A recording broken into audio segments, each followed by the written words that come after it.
At first glance, the Wii U console actually looks a lot like the original Wii. But the difference with the Wii U lies in its special wireless GamePad controller.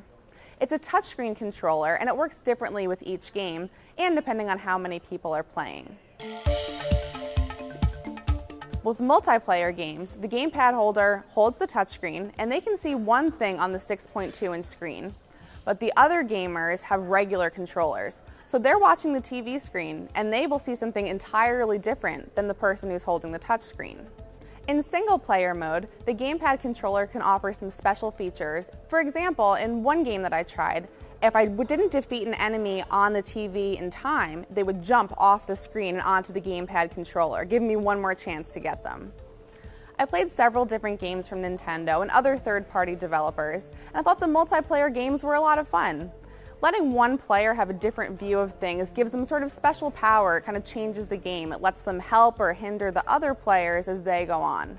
But I didn't find the single-player mode as compelling. For example, I tried one first-person shooter game, and the GamePad controller let me grab some items. I was able to hold it up and actually move it around the room and use a map to find some other items in the game.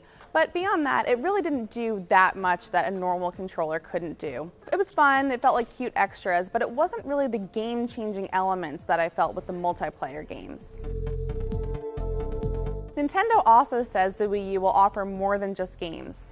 It will include streaming media apps from Netflix, Amazon, YouTube, and Hulu, plus some social networking capabilities.